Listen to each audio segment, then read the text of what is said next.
Westerly Handmade Shoes is a name that I actually spent quite a bit of time searching for. I was out on my bike one day, leaving the studio. It was a crazy windstorm, blowing me all over the road, and the name Westerly came to mind. The westerlies are winds that blow in from the water onto the coast, and I think that the westerlies are something that a lot of people will identify with as being home.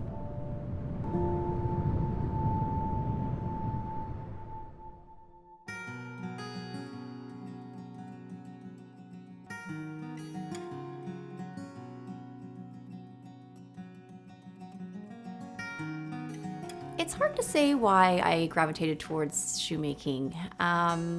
People ask me that often. It was in an effort to try to get away from the idea that you go to work because you have to, not because you want to. I spent about 11 years working in office administration, which in many ways was a good and reliable job for me, but it was not fulfilling in any way. And when I came up with the idea of making shoes, it was very much about finding this new path that I wanted to be on, this new career path that was also going to fold really nicely into my life. I did start making shoes originally in my dining room. Over the years, I've been building up so that I now have a space which is still only a couple hundred square feet.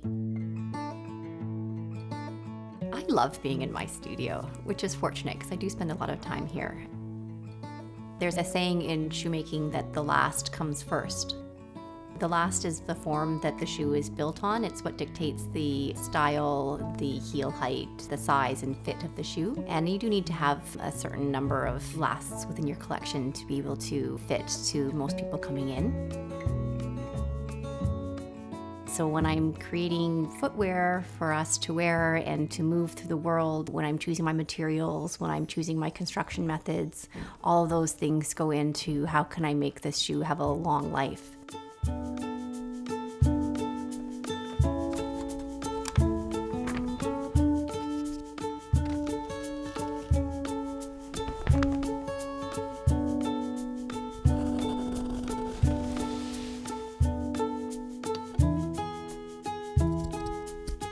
Historically, when somebody bought a pair of shoes, it was a big investment. They bought a pair of shoes that they're going to be able to live out their lives in, and these shoes were going to need to perform all the tasks they do in life.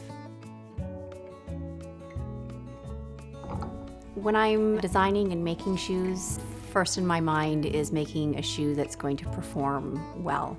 So I'm thinking about what the use of the shoe will be. I'm also thinking about the foot that's going into it, because some feet need more support in one place or another. I always want things to look beautiful, but if they're not comfortable and if they're not functioning as they need to be, then they're not going to be worn, and then it really doesn't matter what they look like.